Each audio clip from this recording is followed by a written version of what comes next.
Durango está ligado a la historia de Europa y a la historia de la Ciudad de México por consecuencia natural de la conquista española.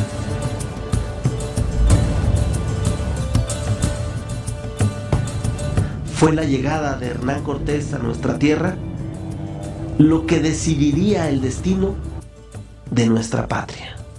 O sea, ciertamente Hernán Cortés llegaba siempre de manera no bélica, sino a través del diálogo, pero los mexicas pronto se dieron cuenta de que el diálogo no era la fórmula para encontrarse, para regresar a los españoles a de donde vinieran, ¿verdad? Entonces, bueno, pues sí, efectivamente empezaron a tener roces bélicos hasta que Hernán Cortés se regresa, arma el ejército con todos estos pueblos que había dejado atrás. Y entonces es cuando empieza el sitio, ¿no? Porque tampoco hay grandes enfrentamientos, o sea, realmente cuando se da la gran derrota mexica es a través del sitio. Los aísla, ¿no? Entonces, bueno, un pueblo sin tener que comer, o sea, sí había guerras y había enfrentamientos bélicos desiguales en función de que numéricamente el ejército que traía Cortés de indígenas era mayor que el propio pueblo mexicano, y además, bueno, tenían un pequeño número de cañones y un pequeñísimo número también de armas de fuego, ¿no? Que eso es lo que nos han platicado mucho, pero que realmente el daño que podían hacer tampoco era tanto, ¿no? Pero si numéricamente y aislar a un pueblo, bueno, pues derrota casi a cualquiera, ¿no? Y además matan a los dirigentes, ¿no? Matan a todos. Es un pueblo sin comer, sin beber, aislado y sin líder. Bueno, pues es como muy razonable que fueran derrotados, ¿no? Sí. Finalmente, tras la patriótica defensa de la gran ciudad de Tenochtitlan, y después con la heroica muerte del último emperador azteca, Cuauhtémoc, el México antiguo había caído. Y con él, inevitablemente una nueva etapa en la historia de nuestra patria había comenzado.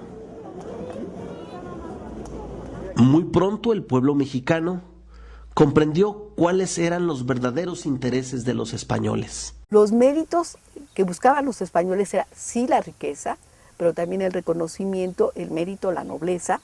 Las empresas de conquista eran negocios, y el negocio, lo que motivaba al negocio era el oro, era la plata, ¿sí?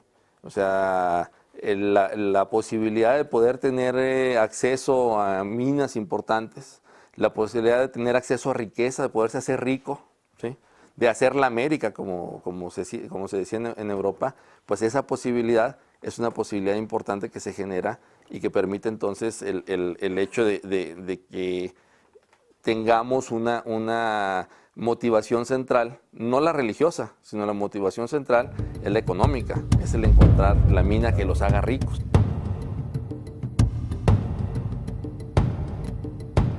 Hernán Cortés, como algunos otros exploradores, desperdiciaron sus esfuerzos en buscar ciudades fantasiosas que prometían riquezas sin límite.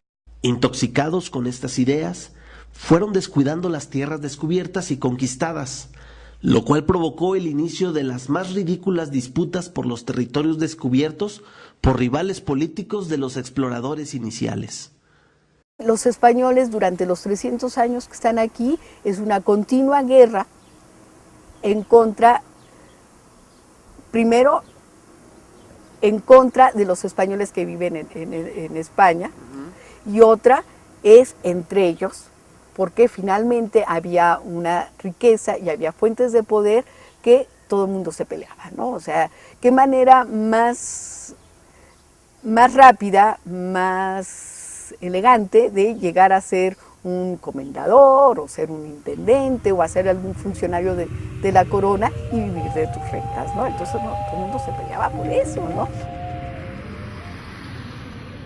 Con esta difícil situación política que vivían los gobernadores de la apenas nacida Nueva España, surgió en aquel país de la corona un consejo de españoles que sería el encargado de regular y menguar el poder de Hernán Cortés.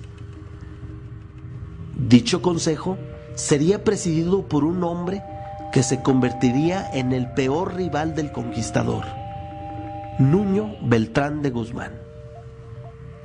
El expedicionario que al pisar tierras de este antiguo México no solo derrumbaría los logros de Cortés, sino también se convertiría en el peor verdugo de lo que quedaba de los pueblos indígenas de estas tierras. La conquista, como tal, en el siglo XVI, las conquistas eran empresas.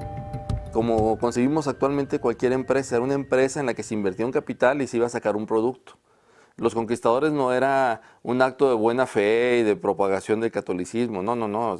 La visión es ocupar, ¿no? La visión es conquistar, la visión es derrotar la barbarie, la falta de fe, ¿no? De los pueblos del norte. Entonces yo creo que el encuentro es, más que llamarle un encuentro, es un encontronazo, alguien diría ahí. Porque los frailes, los españoles, ¿qué querían? Querían lograr que el natural les trabajara en sus estancias agrícolas o ganaderas, o les trabajara en las minas. Entonces, por un lado, los sometió a un sistema de trabajo forzado. Es un enfrentamiento severo.